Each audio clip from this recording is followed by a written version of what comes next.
Yeah, oh yeah, this is on regular, so it wasn't up close. No. Well, guys. You definitely got your raw reaction, though. Yeah.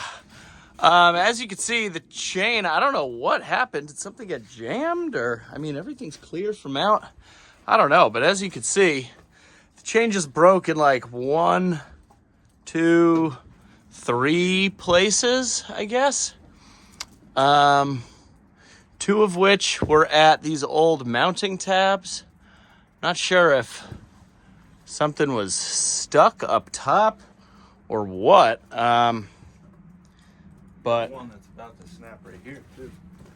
Another one? Underneath. See how it's pulling away from this tab is kind of pulling up. Yeah. Here, if you... Is that mean it's about to snap though? I don't know if it's about to snap, but we have something there. Maybe we should weld that on the bottom or something. Definitely something that'll catch. That looks like a newer one. So yeah, that's where we're at. I got to talk with Chris off camera here for a second, but we might have a solution that we won't have to bring the whole conveyor up to the garage, if you catch my drift. Yeah. So let's see what we can work out here. Well, guys, we just looked at this closer, and not only did it break there, here, but it also broke another bar half off down here.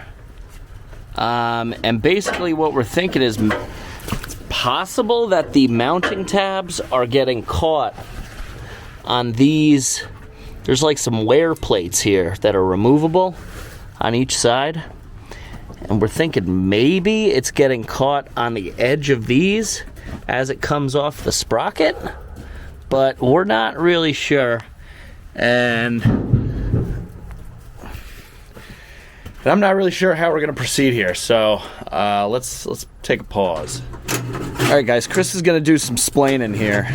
We my best. My work. We think we might have found a common. Would you call it a common trend? Here, I'll hold this. It's probably pretty common. It's a common trend with all of these paddles. Yeah. So on. Why don't we show them on the? You want to show them on the? What? Show them on the underside. On the underside. So. Well, I guess I'm gonna do. Well, it's hard to see. Okay, guys. So see these paddles, obviously, that's the tab where it connects, and you can see there's a gap there between the angle iron and the mounting tab, I guess we'll call it. And up here, you can see there's a gap and a gap. And what we're coming to notice is that when our buddy Chris helped us out ever so graciously by welding these things, where is it?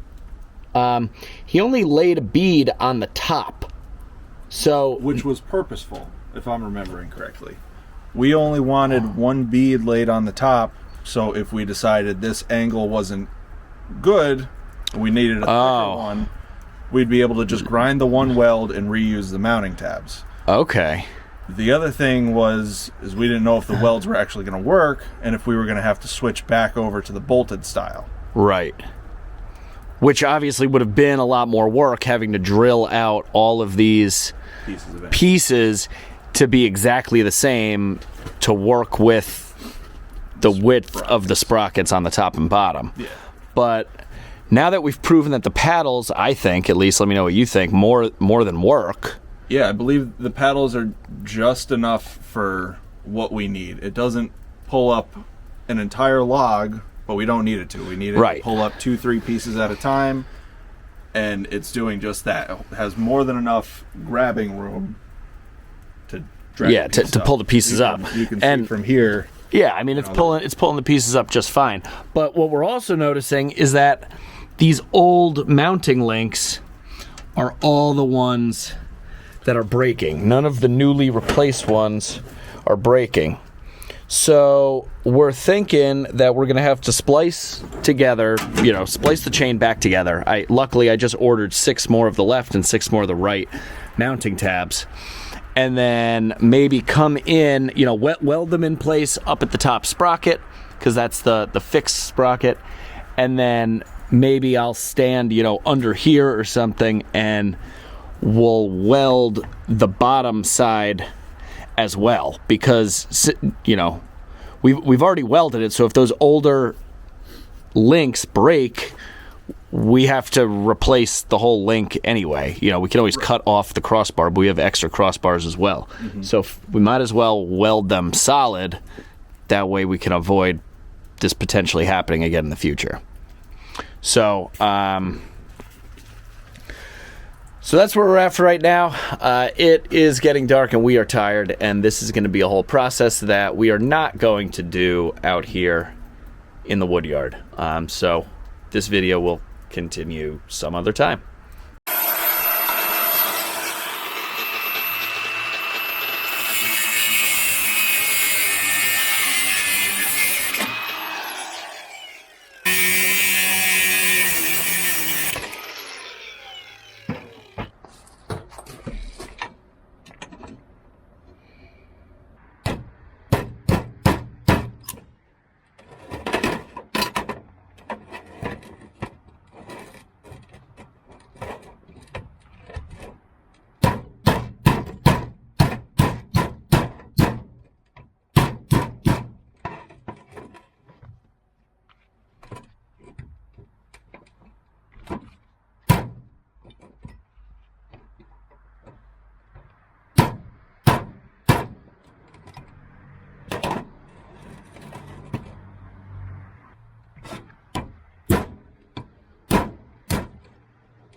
All right, guys, that went together a lot easier than I thought it was going to with just one person.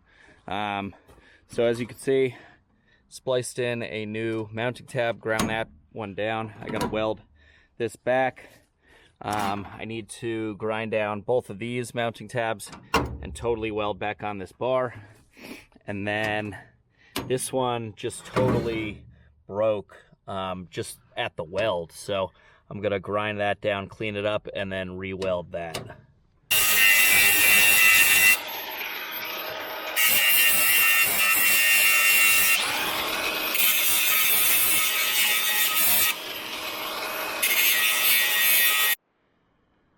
Okay, so now that that's all back together, going on our hunch that this spacing or the lifting of the tabs on the bottom of the crossbars, because they were only welded on the outer edge there. I know it's kind of hard to see, but I am going to grind down a little bit and clean these up and just lay a bead on the underside too, like right here where it joins. That way they can't flex and bend quite as much over time.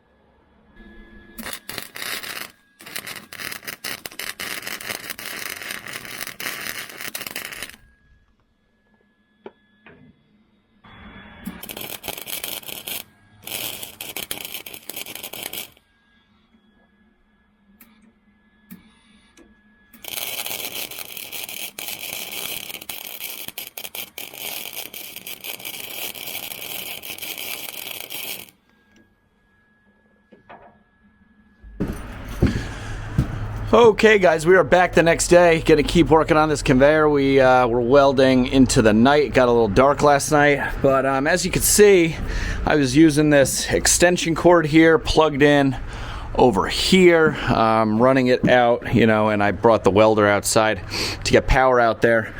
This is what I typically do when I need power outside, but I just got a new thing in the mail from Vevor, and as you can see, it is a 50-foot retractable extension cord reel here, and on the end of it, it has 3 outlets, and it simply plugs in on this side, and it's got a nice swivel bracket here with another optional type of like wall mounting bracket thing, so it could just like slide in and out.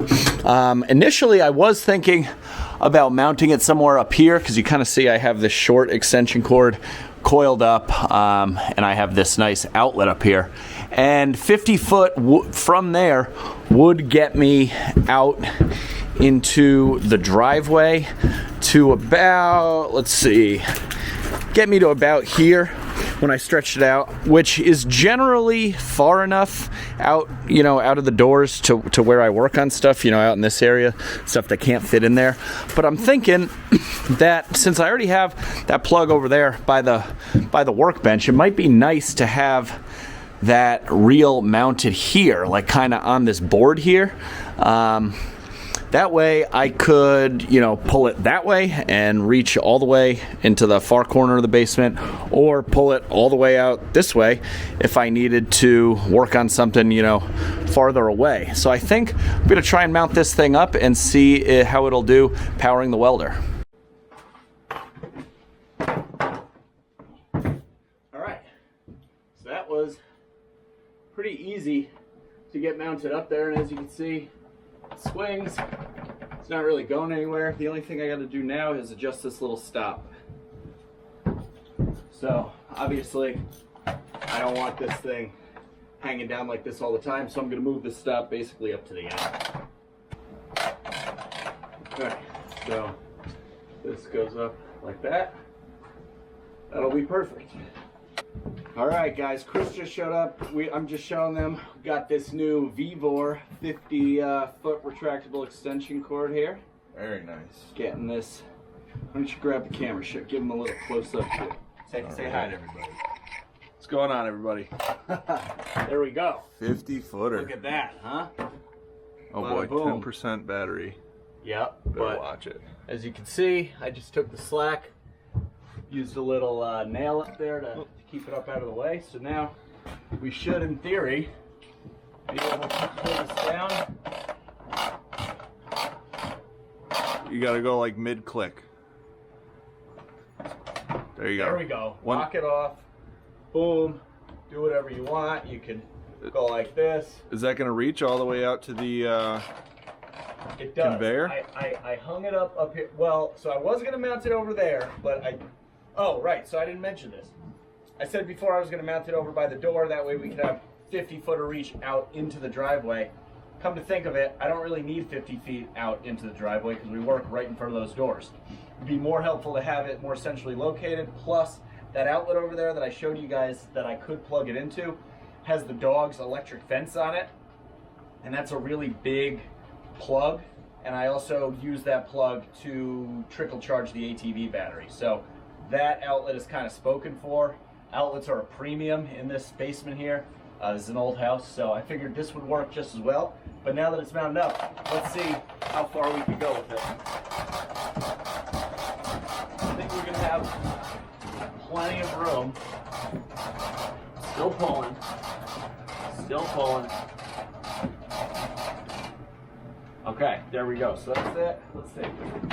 How far we go? Oh yeah. This is good. You know? So this is basically exactly where I had the extension cord from that outlet going last night to power the welder that was right here.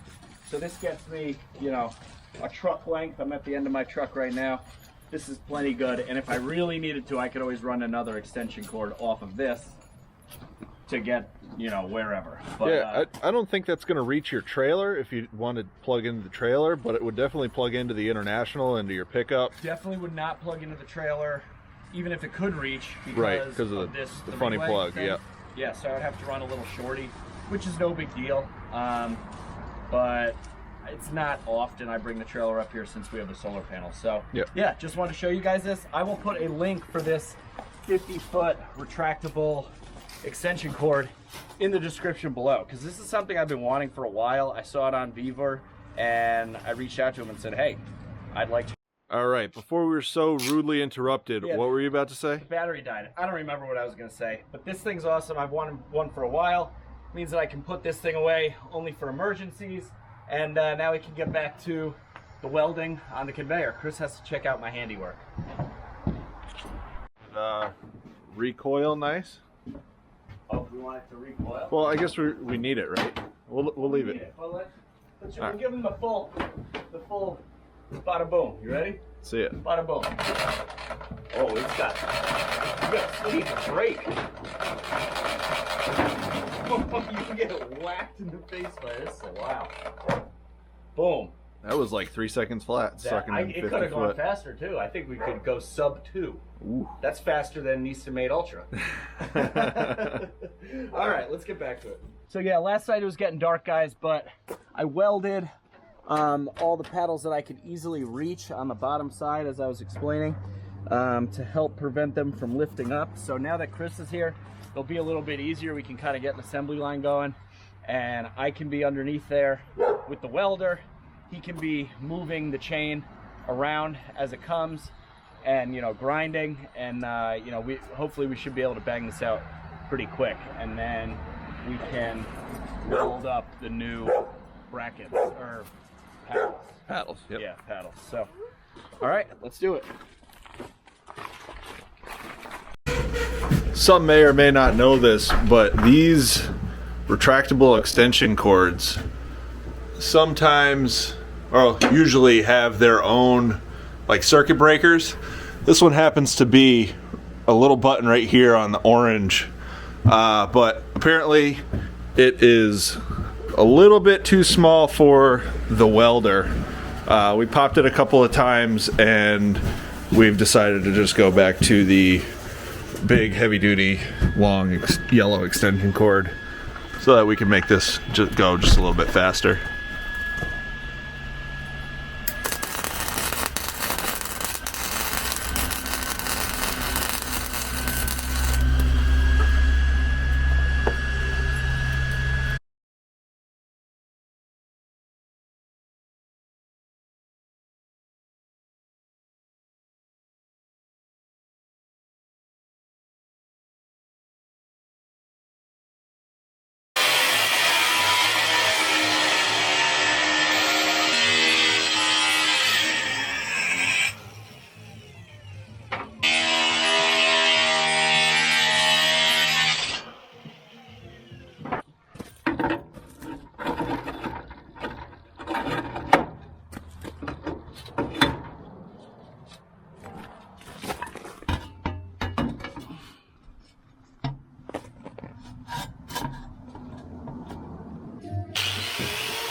So guys, as you can see here, I just welded on this flap.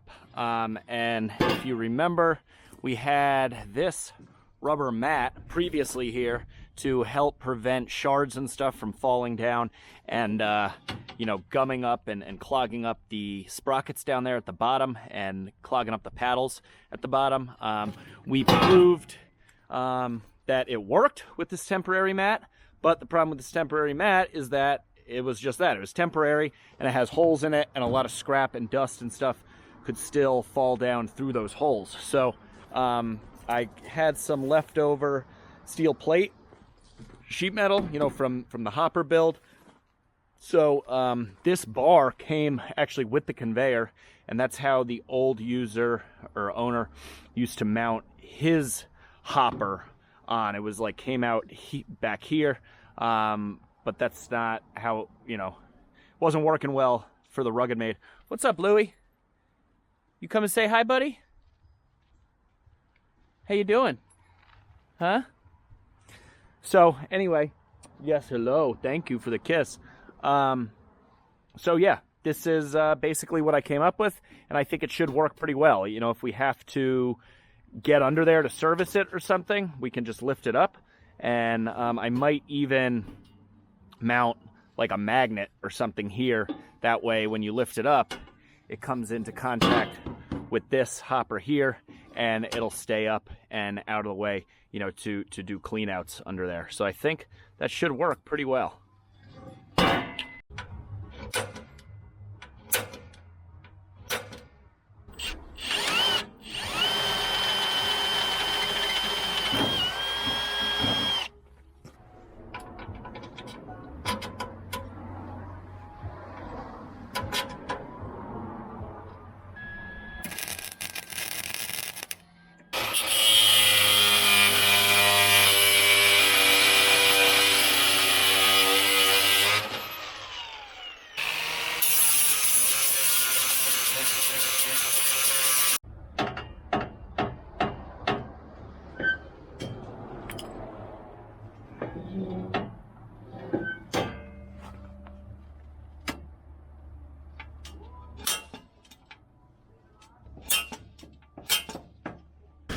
Well, all right, guys, the little camera ran out of power as I was finishing up this last step, but as you can see here, this is what I conjured up to hold the flap up out of the way for cleaning out and stuff. Basically just welded two little eye hooks on and just bent this little S-hook to the appropriate angle. And now, let's see, with one hand, goes right on, holds it up and out of the way. And then to release it, just simply pick it up and drop it down. So that works out really well. I'm gonna slap some black paint on it and we should be good to go. But I mean, this thing looks pretty good, and that should definitely help keep out all of the scraps and everything from building up underneath the sprockets here, because we need as much protection for these sprockets as we can get. That way we can minimize future breakdowns of this thing. But, you know, slowly but surely working out the kinks.